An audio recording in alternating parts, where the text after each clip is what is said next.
Salut à tous. Alors juste avant que la vidéo ne commence, une petite annonce. Nous avons enfin un nouveau sponsor.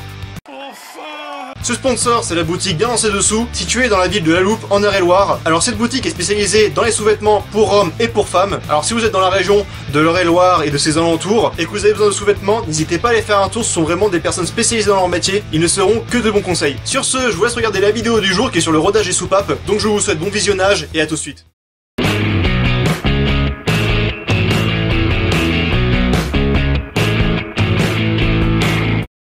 Salut à tous et bienvenue sur votre chaîne 4 Avomecune. Aujourd'hui, on fait le rodage des soupapes. Alors si vous suivez la chaîne, vous vous demandez peut-être pourquoi que maintenant, sachant que la culasse et les soupapes, c'est les premières pièces que j'ai récupérées. Pour tout vous avouer, le rodage des soupapes, je l'ai déjà fait. Je l'ai filmé, mais quand j'ai terminé la vidéo, je me suis aperçu de quelque chose. Donc comme je viens de vous dire, j'ai déjà rodé les soupapes. Donc en quoi ça consiste? On prend la soupape et on va faire en sorte que la soupape soit parfaitement étanche sur le siège de soupape. Donc pour ça, on met un peu de pâte à rôder, on fait tourner la soupape, ça usine le siège et la soupape ensemble, et comme ça, la soupape est étanche. Voilà pour résumer. Donc quand j'ai terminé cette vidéo, je me suis rendu compte d'une chose. La soupape avait pas mal de jeux dans le guide de soupape. C'est-à-dire que je la prenais comme ça, et quand je la bougeais, j'avais un jeu assez important. Donc j'ai pas réfléchi, j'ai réamené la culasse à l'atelier de rectification. Et effectivement, il y avait un peu trop de jeu. Tous les guides de soupape ont été remplacés. Donc là, vous voyez, les guides de soupape, on les voit. Ils sont ici. Donc c'est le petit tube dans lequel vient coulisser la soupape. Ils ont tous été changés. D'ailleurs, il y a encore un peu de graisse de montage. Et quand on remplace des guides de soupape, il faut rectifier le siège de soupape. Alors pourquoi? Parce que en changeant le guide de soupape, on peut pas être sûr que la soupape garde exactement le même angle par rapport au siège de soupape.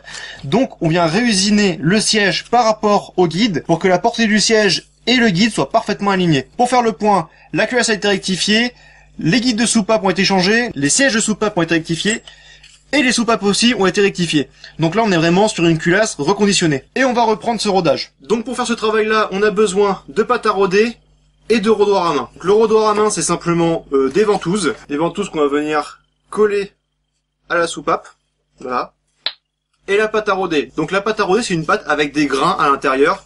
Il y a deux grains, il y a gros grain et grain fin. Normalement, on commence par le gros grain et ensuite on affine avec le grain fin pour obtenir la meilleure étanchéité possible. Ce kit pour pouvoir roder vos soupapes, vous retrouvez sur le site moutillage.com. C'est vraiment pas mal fait, on a tout ce qu'il faut en rodoir. On a le conditionnement des grains qui est aussi pas mal fait. Un côté c'est gros grain, l'autre côté c'est grain fin. Si vous voulez ce kit pour roder les soupapes, vous retrouverez le lien en description. Voilà pour les explications, maintenant on va commencer. Pour commencer le rodage, déjà faut remettre les soupapes à leur place. Alors comme tout a été réusiné, les soupapes ont été rectifiées, les sièges ont été rectifiés, etc. Les soupapes ne sont plus appairées par rapport à leur siège. Donc on peut remettre les soupapes là où on souhaite, il y a plus d'ordre à respecter. Donc je vais remettre les soupapes à leur place. Pour ça, il faut pas oublier de mettre un petit peu d'huile sur la tige de la soupape. Voilà. Et on fait ça avec toutes les soupapes. Voilà, maintenant que les soupapes sont mises, on va prendre la pâte à rôder. Donc on va commencer par le gros grain. Hop. Alors je vais commencer par cette soupape là, et je vais en mettre sur toute la portée de la soupape. Hop, voilà. Je la fais tourner pour bien l'étaler, et on peut mettre le rodoir à main sur la soupape. Alors petite astuce pour ce kit, pour que le rodoir colle bien à la soupape, c'est que le rodoir comme la soupape doit être parfaitement dégraissé. S'il y a un petit peu de gras sur la soupape ou sur le rodoir, ça ne tient plus. Donc pensez bien à dégraisser la soupape et le rodoir pour que ça tienne. Donc voilà, là c'est mis. Et puis maintenant, il n'y a plus qu'à tourner.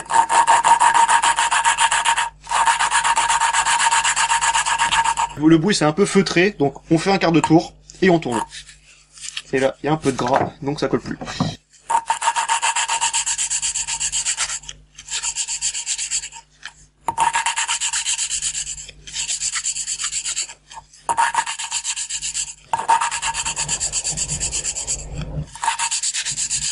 Et on continue comme ça jusqu'à que le bruit disparaisse complètement.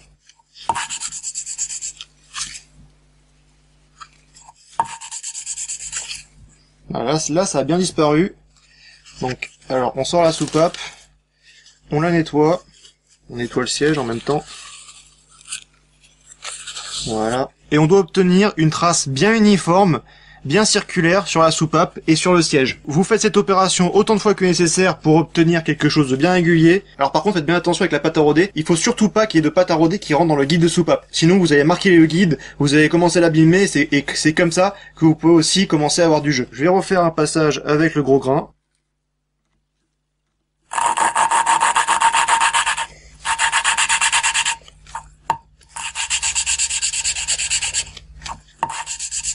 Là, vous entendez bien très rapidement le son, ce feutre. Donc là, c'est signe qu'on est en train de faire un bon rodage. Ah bah, il y a déjà plus rien là. Ah, dis donc.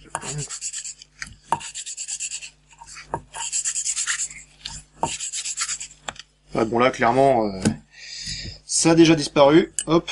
Donc, on reprend la soupape, on la renettoie. Ce que j'ai trouvé comme produit idéal pour pouvoir nettoyer ça, pour nettoyer la pâte à rôder sur le siège et sur la soupape, c'est de l'acétone. Voilà, donc un peu d'acétone. Voilà. Et maintenant, on va passer au grain fin. Donc la pâte à grain fin, c'est vraiment une pâte de finition. C'est vraiment elle qui va permettre d'obtenir l'étanchéité parfaite au niveau du siège et de la soupape. Sinon, c'est le même principe. On en met un peu sur la portée de la soupape. On prend le rodoir et c'est exactement le même principe.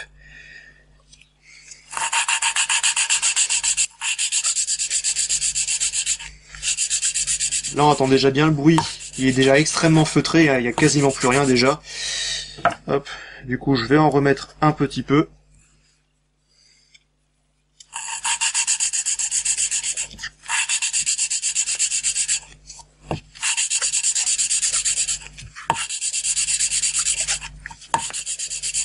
N'oubliez surtout pas de faire des quarts de tour, hein. Dès que le son commence à se feutrer, comme je vous ai dit, vous faites un quart de tour et vous refaites. C'est vraiment en faisant ces quarts de tour qu'on va obtenir quelque chose d'uniforme sur tout le tour. Voilà, ça, normalement c'est rodé, donc on nettoie tout ça bien propre. Vraiment, c'est impératif que tout soit parfaitement propre, hein.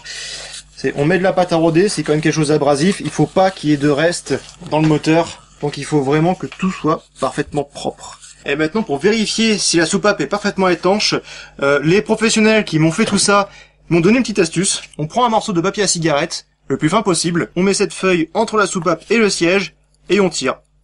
Si c'est coincé, c'est que c'est étanche. Et on fait ça sur tout le tour de la soupape. On fait ça aussi sur au moins 4 coins du siège.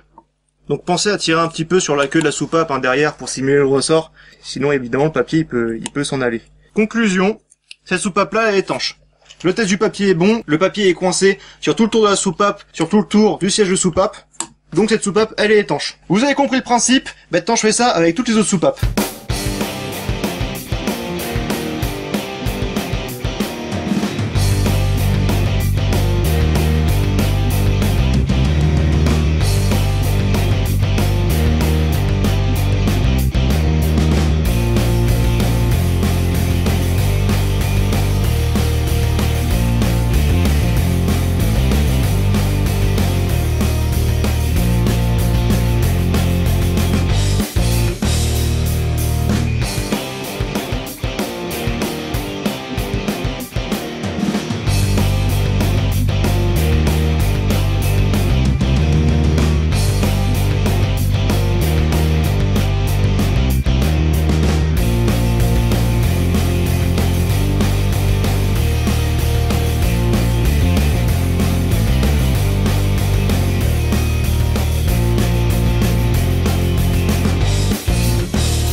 Bon voilà, je viens de finir de roder toutes les soupapes.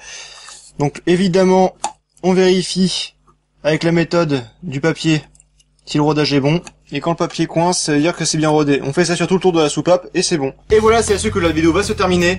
Alors je vais juste quand même rappeler 2-3 choses pour le rodage des soupapes. C'est un travail qui n'est pas compliqué à faire, mais il faut le faire avec précision. Il faut vraiment prendre son temps. Là j'ai déjà rodé pendant quelques heures. Il faut pas hésiter à repasser si jamais on a un doute. La méthode du papier à cigarette, franchement c'est tip top. Merci à Michaela de l'atelier qui s'est occupé des pièces du moteur de m'avoir donné ce conseil. Michaela, si tu regardes cette vidéo, Donc pour faire ce test, il faut vraiment que la soupape et le siège de soupape soient parfaitement propres, hein, parce qu'il suffit qu'il reste encore un petit grain entre le siège et la soupape, et ça écarte légèrement la soupape de son siège, et ensuite la feuille passe et on a l'impression que c'est mal rodé, alors que pourtant c'est bon. Si jamais vous arrivez vraiment pas à coincer la petite bandelette de feuilles, à ce moment-là, refaites le rodage. Quand vous faites votre test du papier, également tirez bien sur la tige de la soupape derrière, pour être sûr que la soupape soit bien plaquée contre son siège. Parfois c'est simplement, il faut tirer un tout petit peu plus, et c'est bon, le papier est coincé. Donc ça c'est vraiment l'astuce des pros.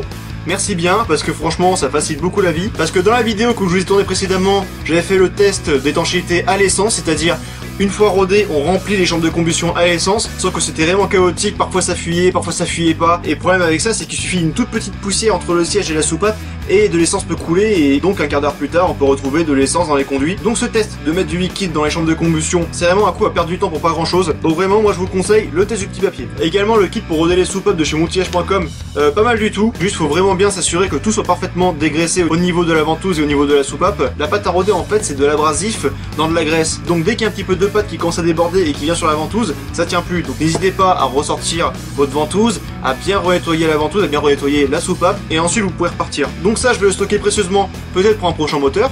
La prochaine vidéo ce sera probablement le remontage définitif des soupapes dans la culasse, donc avec les joints de queue de soupape, etc. Également, si vous voulez nous aider à terminer ce projet de la restauration d'un 4L, et également le projet global du Blue Rally Europe, parce que oui, maintenant c'est plus le 4L Trophy qu'on fait, c'est le Blue Rally Europe. Si jamais vous avez raté l'épisode où on explique tout ça, c'est en haut à droite. Donc si jamais vous voulez nous aider dans ce projet, vous pouvez faire un petit don dans la cagnotte en ligne qui s'affiche juste en haut à droite. Vous trouverez également le lien en bas dans la description. En attendant, il y a quand même des vidéos qui vont arriver, donc n'oubliez pas de vous abonner, n'oubliez pas de partager cette vidéo. Je vous souhaite bon courage à tous ceux qui sont en train de faire la même chose que moi, la restauration d'une voiture. Je vous dis à dimanche pour la suite de ce projet, et à la prochaine.